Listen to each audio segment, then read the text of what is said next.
Céu ou inferno, escolhe hoje aonde tu passarás a eternidade.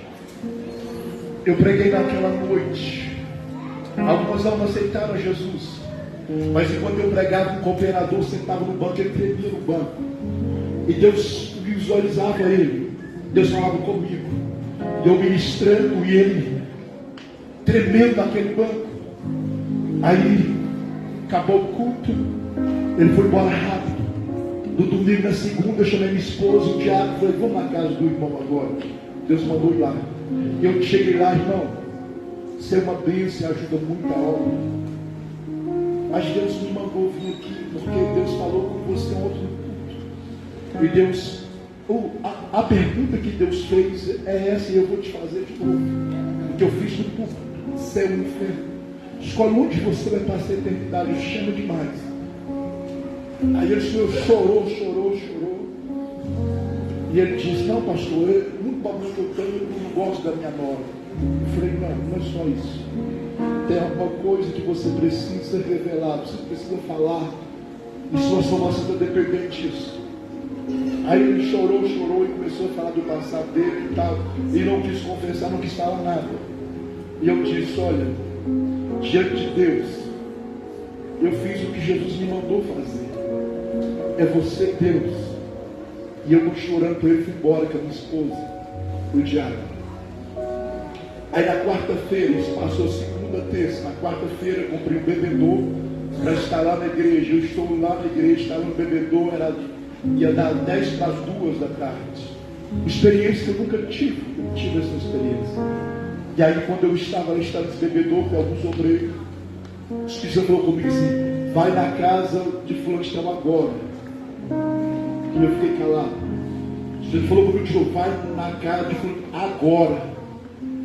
Aí eu disse para o diácono, outro irmão, dá para vocês continuarem lá nesse bebedouro? O Espírito Santo mandou ir na casa de fulano que estava agora. Aí um obreiro falou comigo, pastor, eu estou com um pouco de pressa, mas for rapidinho nós vamos lá. Deus mandou ir lá.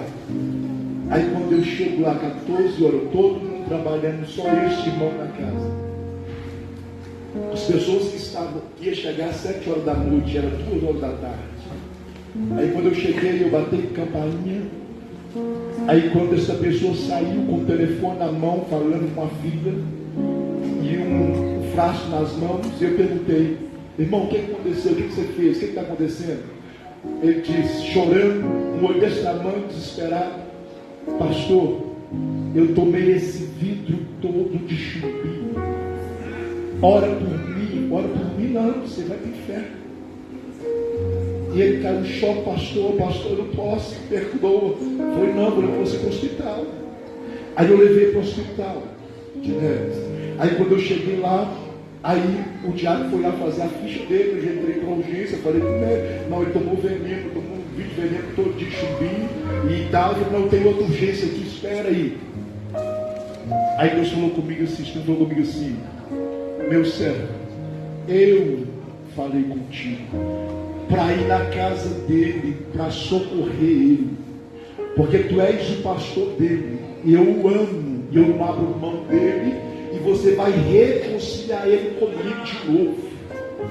Eu comecei a chorar, e ele desesperado, e eu comecei sem entender nada. Eu falei, Jesus, que amor é esse? Que graça é essa? Isso é a graça.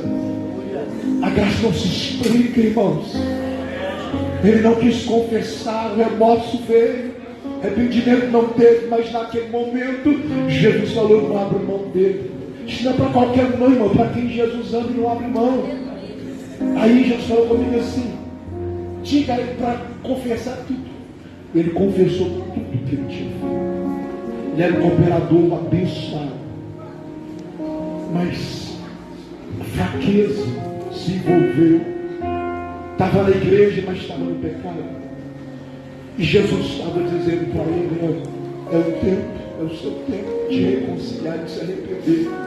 Aí eu acho interessante aqui, quando eu falei, confessa tudo, ele confessou chorando, confessou tudo.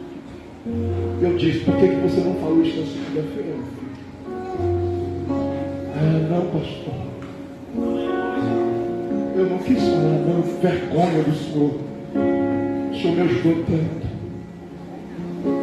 E eu senti uma vergonha tão grande de falar isso no Senhor na minha vida. Acho que o Senhor não merece ouvir aquilo que eu tinha para falar. Eu falei, meu filho, mas Jesus é maravilhoso, Ele é misericordioso, e Ele perdoa os nossos pecados. É só a gente confessar. A gente precisa confessar, se arrepender. Aí eu acho interessante aqui, ele arrependeu, chorou, me pediu perdão a Deus. E eu orei, reconciliando ele com Deus de novo. Aí assim que eu orei, irmãos, reconciliei com Deus, sabe o que aconteceu? Ele começou a convulsionar. O Espírito Santo preservou ele até o momento dele confessar, de eu reconciliar o pastor dele, reconciliando com ele na última hora. Aí o Senhor, ele não volta com vida, mas a sua alma estará comigo. Oh, irmãos, eu chorei, porque eu lutei com ele. Eu fui na segunda, eu ia ficar de uma forma terrível. Eu não consegui suportar aquilo. Deus sabe disso. Mas Deus falou comigo. Eu não deixei crescer. Deus me usou para socorrê-lo, para reconciliar ele com Deus de novo, para ele se salvar. Aí quando ele morreu, aí foi fazer o culto fúnebre da igreja, a igreja é muito grande. Aí eu disse para os irmãos, o culto fúnebre vai ser na igreja, mas ele suscitou, que é todo mundo da igreja, do culto fúnebre. Meu pastor regional naquela época era o pastor Valdeci Fernandes, que isso aí não era chato. Eu disse, pastor, o senhor deixa eu pregar, ministrar? Não, você vai ministrar. Aí a igreja lotada. A filha que ele estava no telefone, ele não tinha desligado, ele estava conversando com a filha, pôs no bolso, e o telefone continuou ligado, e a filha ouviu tudo. Já que estava comigo, era testemunha, ouviu tudo. Aí na hora que eu fiz, nós viemos culto fúnebre, eu comecei, chamei a filha, chamei o diácono como testemunha, eu comecei a pregar sobre a graça. E eu contei o testemunho, a história. Eu nunca vi avivamento em velório, irmão. Eu nunca vi quebrantamento, abraço, choro, como eu vi nesse velório. Arrependimento, desceu um quebrantamento, unção de arrependimento, quebrantamento no velório. Eu vi os filhos se perdoando, abraçando um ao outro. Um grande temor caiu naquela igreja. Oh, irmão, se a gente soubesse o quanto o amor de Deus é grande para nossas vidas. Esta experiência marcou a minha alma. Eu nunca me esqueço disso, porque Jesus salvou alguém que ele muito amava. Uma alma é preciosa demais, e Jesus vai até no último momento para salvá-la. Talvez você não saiba a dimensão do que vale uma alma, mas uma alma custa muito caro. Oh, eu sinto a presença dele aqui. Eu sinto ele agindo aqui esta noite. Você precisa valorizar a sua salvação. Você precisa dar valor à salvação. A salvação é preciosa demais. Guarda o que você tem.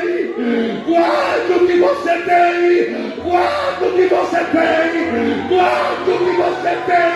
Você está bradando para eu dizer nesta noite: guarda, conserva o que você tem. Guarda o que você tem.